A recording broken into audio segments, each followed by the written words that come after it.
Hello and welcome to Rising Match Day as we look forward to tonight's game against Las Vegas Lights. I'm Owain Evans. Coming up on today's show, 3 goals in 3 games. He's certainly stepping up to the challenge this season. We talk Santi Moar's early form.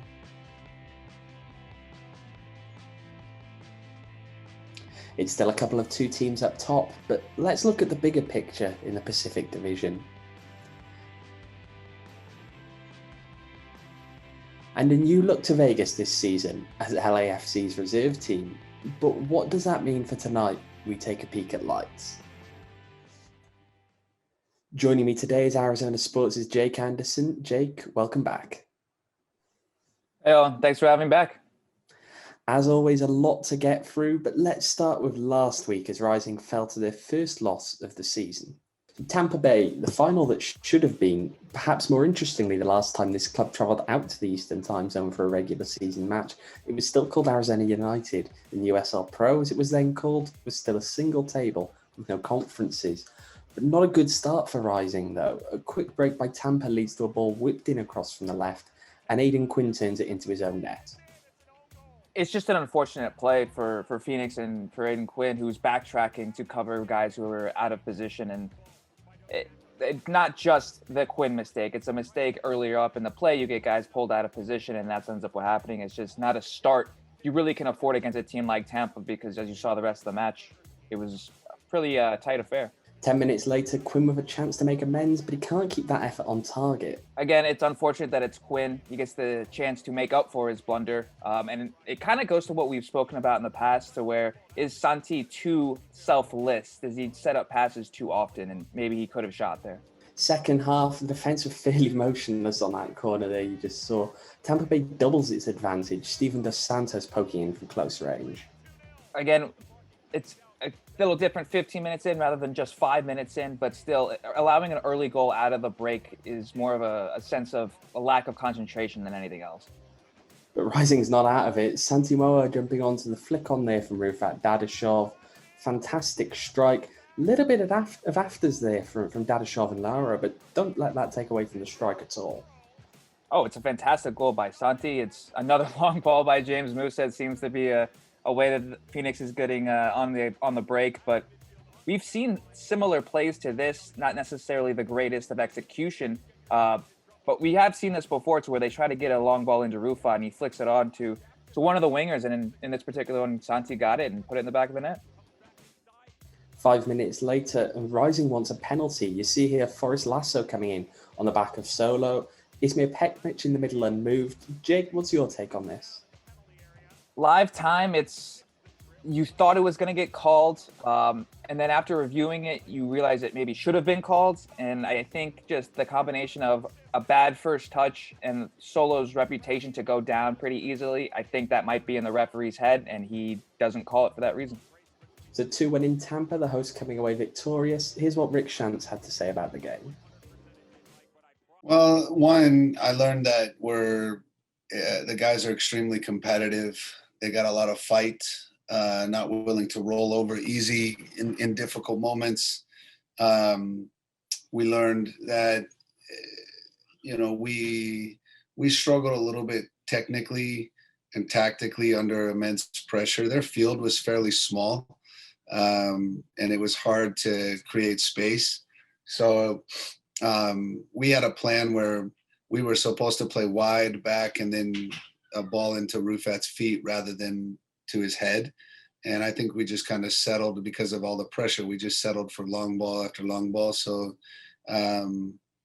we kind of lacked some creativity in our buildup and possession. It's been a little bit of a problem in possessing the ball when we want to slow the game down. It doesn't mean that we need to change who we are. It just means that we need to kind of give them more ability to, when we're in a game like that, to be able to try and control the tempo. And I don't think we ever really tried to control the tempo. I was actually very pleased because when we went there, we knew what we were going to get. And I thought we were a little naive early on with the pressure and played a little bit calm. But we went there to play our style. And because it's so early, I didn't want to go and sit back and try and nick a goal. And, it was more like, look, let's play our football and let's handle the test the best way that we can. So, Jake, what were your main takeaways from the result there? I would say that the game was completely altered purely because of the first goal. I mean, it's 4 minutes in, and for the rest of the match, it's going to affect the game, whether anyone wants to admit it or not. Tampa's not going to play as aggressive. Phoenix is going to play more aggressive. And I thought it was a pretty even game throughout. As Rick just said, they wanted to play that inside-out football, that hourglass football. And it's kind of interesting to see that they want to play with more possession. They want to control the tempo, as we just heard Rick say. And that's not necessarily something we're used to seeing from Phoenix, especially against the bigger clubs. Against the smaller clubs, they're going to see most of the ball. But against the bigger clubs like this, to actually want to control the pace of the play, it takes skill in the midfield. It takes possession-based players. And if you turn it over, that's where you can get hit hard. And I think, again, I know preseason's over, but I think that's something that they were working on in preseason. And maybe that's why we saw so many negative results. And now that it's a first opponent that is truly of merit, we've talked a lot, you and I have, about how the first two matches may not have necessarily been the greatest of competition. But going back overall to the Tampa Bay match, I mean, Tampa Bay could have blown it open in the first half. They had a plethora of chances that they missed, just looking at the stats here with the shots. But it's not like Phoenix didn't either. Phoenix had their fair chances as well. So if that game's played again, I would love to see it played again. Take that first goal away and see what happens the rest of the 90. Well, one other noticeable incident to take place on Saturday came after the final whistle. Take a look here between Santi Moar on the right. You've got Neil Collins, Rowdy's head coach, in the white there on the left. Certainly an interesting one, but what exactly was happening there? Here's Rick Schantz and Moar himself. Yeah, Santi was frustrated because they spent like the last 6-7 minutes just wasting time. And you would think a game at that high of a level this early in the season that, you would hope they would just try to keep playing. But I mean, fair play to them. That's how you win games, and you kill the clock at the end of the game. And I think he was more frustrated that we didn't score more goals. And so he was shaking Neil's hand and was said that he thought it was, I think he had some choice words about how they were trying to finish the game off, and Neil pushed him away, and Santi had a few more words, and then we all saw Neil's reaction. Let's just put it this way. If both teams make it to the final, I know what I'm going to be showing in the locker room all week. Obviously, we wanted to win that game, and the game was heated, and we were like with the adrenaline running high. So nothing that we should focus much on that. Obviously, a few exchange of words, but once you leave the field, that's over. So. Well, post-game frustration aside, it's been a phenomenal start to the season for the Spaniard, scoring 3 goals across the first 3 games. But what's behind that form? Here's what he had to say. I don't know. I think the confidence from the coaching staff, from the fans, from my teammates, I think is helping me building that confidence in myself to get out there and help the team. So, Jake, just how big has Santi been to start this season?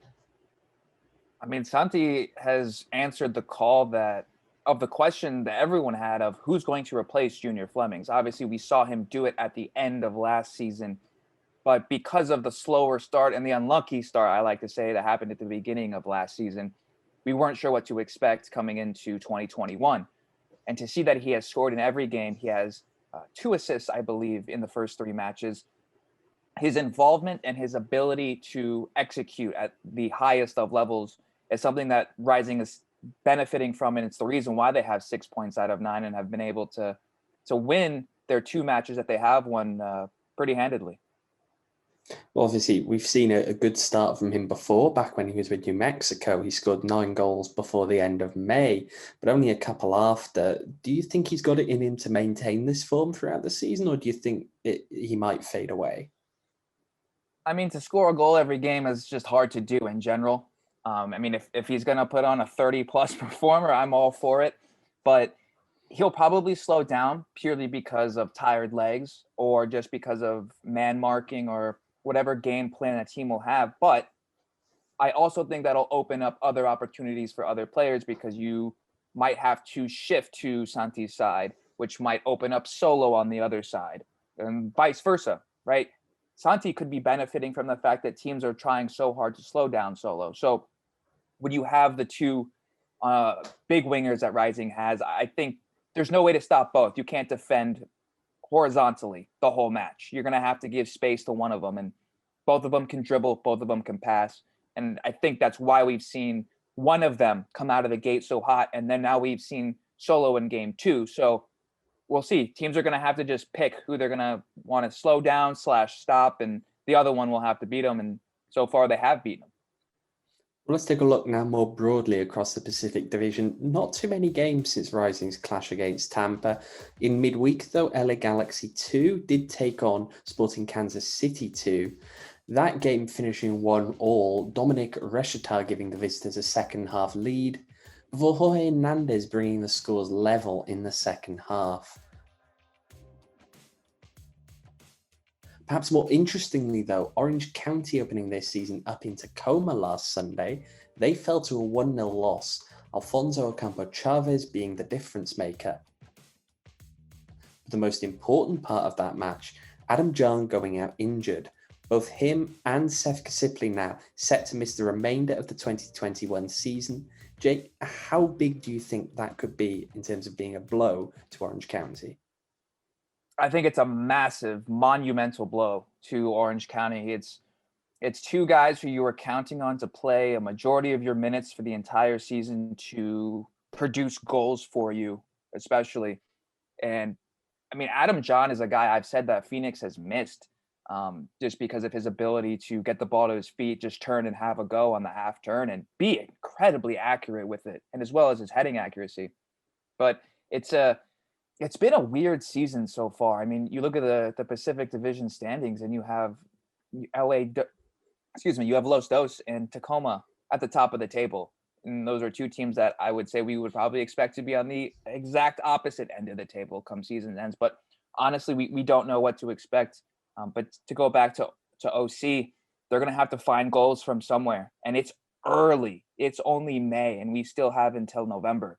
So they're going to have to find someone to both take those minutes and then also produce at the level they were expecting to. It's honestly, it's just unfortunate. You never wish for injuries, but it's part of the game. Well, as you alluded to, here's the table now in the Pacific Division. Unbeaten through 3 games is Tacoma up there in second spot, surprisingly. They're right behind LA Galaxy 2, Rising and Republic taking up the remaining 2 playoff spots, with no points at all for the 4 teams below. There's no movement for San Diego, of course. They haven't played now for just over a week. It's a slow start for them, and here's Rising Santi Moar and what he thinks about their perhaps surprisingly bad run. Well, they're not, starting great, but they are gonna. We have to play them 3 times, and that probably is a bad thing that they are not winning right now, because they'll come even hungrier and with the need of those points when they come and play us. So I don't know. I see them. I like them that they are a little bit lower in the table, but at the same time, you cannot be relaxed because they'll be tough. They'll be a tough opponent. So moving on to tonight's opponents, Las Vegas Lights, they're propping up the table. They've suffered successive defeats to kick the year off. Here's what their coach, Steve Cherundolo, had to say. It was great the first one out of the way, and obviously the result did not go as expected, and maybe it wasn't true to the performance completely. Certainly deserving to lose the first game, and maybe not a 5-goal margin. And then we improved, I think, a lot in the second game. So what's great for me to see is the mistakes that were made in the first match, and maybe the nerves that were shown in the first match were put aside for the second. And the same situations you see in every game, players dealt with those situations much better the second match than they did the first match. So we're looking to build on that performance as well. So Jake, how bad have they been so far this year? I mean, obviously they haven't been great. I mean, they're getting I don't want to use the word shellacked, but I'm going to use the word shellacked, the first game especially. And I think my first thought when Phoenix officially lost, when the final whistle blew and I was looking forward to their next match, from a Las Vegas standpoint, there couldn't be a worse time to play Phoenix. They're returning home and they are pissed off after a loss. So you are going to get a truly motivated Phoenix Rising team who already on a talent player by player basis, depending on who actually plays, right, is just better. And then you talk about the continuity. This Phoenix team has been playing together much longer than Las Vegas has. And I just don't really see any way other than Rising shooting themselves in the foot. I don't see any way that Las Vegas leaves Phoenix with a point. I don't see how their season gets any better from this weekend. Well, a few question marks, you did allude to it there around what exactly we're going to see out of Vegas tonight. But why is that? Here's the explanation from Rick and Steve. Well, this one is the first time that they play on the same day. So the first team plays on Saturday and so does Las Vegas. So we have no idea. I know Bryce Duke, Danny Musovsky, a couple of the guys have been on the bench for the first team every game. They're playing Wednesday and then they go with the first team. So we'll see. Maybe they have other players. I know they're so deep and so talented. They have so many talented players on that LAFC roster that it doesn't matter. We have to anticipate that we're going to play a very, very good team. The only thing we do know is it'll be a 4-3-3 and their fullbacks will stay home. Their front three will sit high and they'll try and get you in transition. Very much. They play very similar to us. I think this will be an opportunity for us at our home field to really get after an opponent. Well, it hasn't. It's not a clear picture yet. We will piece this together as the week progresses. So by Friday, we'll know exactly who will be joining us. But for the most part, our team is set. We're only talking about one or two additions, if at the most. So it's not a giant change for us or a different team will be fielding. It'll only be one or two faces that might be different. But I think LAFC and the Vegas Lights have managed the situation very well. Building the rosters, both rosters, to prepare for the season for both teams. So we'll be prepared for weekends like this, and this won't be the last. So then that means, presumably the few faces that come in, it's just going to be like for like, no major kind of changes tactically on your end. No, there won't be any major changes. Danny Musovsky, one of the players listed there. Of course, if he is out of the squad for Vegas, that will be a big loss for them. A Vegas-born player himself, striker for them. He's played in both of their games so far, proven at this level after a good spell with Reno, and of course he featured throughout the season last year with LAFC as well. But obviously, if we don't know what the team is, I guess, what do we expect to see out of Vegas? Here's Santi Moar. Well, it's going to be a very, different challenge than Tampa. They are gonna try to play. They have very talented players. So if they have a good day, if they come out and because they will come to Phoenix hungry, to win at this facility. We expect that a very difficult game, but at the same time, they are gonna, give us opportunities to score on them. So it'll be a very open game from my point of view because two teams that really want to attack, and it'll be exciting to see. So then, Jake, an open game, you've got to believe surely with the attacking prowess that Rising has, that's going to favour the hosts. I think it'll just be one of those games where Phoenix gets out on the front foot, gets the opening goal in the first 20 minutes. It then feeds into their system of wanting the other team to push up. Phoenix presses, takes the ball, shortened field, scores again. It could be another 3-0 game, or 3-goal win game, or even worse, depending upon how skilled level of players we see from Vegas. It's not going to be too hot. At least for us, we're used to this, right? Vegas is a very similar climate, but they are training in California. So we'll see what happens there. I don't know if an open game is necessarily the right word. I don't expect it to be. Maybe toward the end, it might become a little end-to-end stuff when you see guys, want to score, right, when the game is a little bit out of hand. But I don't know. I just don't think this is a good matchup for Vegas at all. You like I said, you have a pissed off Rising team. You have LAFC playing the same day, so Vegas isn't even going to have their best starting 11 possible. And even with their best starting 11 possible, it has not been a good season for Vegas. So it's just a mismatch in all honesty. And Rising has to come away with 3 points. Now, 1 point is not good enough against Vegas. So with Vegas's poor start, and of course now facing one of the top teams in the league, how do you keep the boys confident? Here's what Steve Cherundolo had to say. I don't need to say very much. Motivation at this level, if players do not have it, then they usually won't be here very long. So motivating this group has been very easy. They're excited about the challenge, and they want to challenge themselves.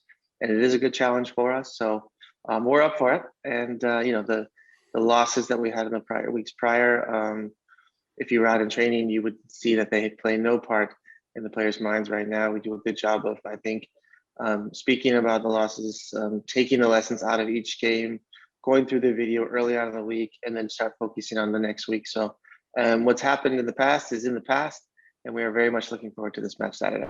Okay, so Jake, you mentioned earlier you could see this being another 3-0 kind of result, but let's put you on the spot now. If you had to give me a scoreline, what would you go for? Let's go 4-0. They've already been beaten 5-0 this year, and Rising hasn't had a 4-0 victory yet. So the next stage up. So what's more likely then? Do you think Vegas getting a win or John Barr selling you a car? Probably Vegas getting a win because I still have to pay off my car. So, well, that's all we have time for today. Jake, thanks for joining me. Tonight's match is a 7:30 kickoff to all of you at home. Thanks for joining us. Enjoy the match. Goodbye.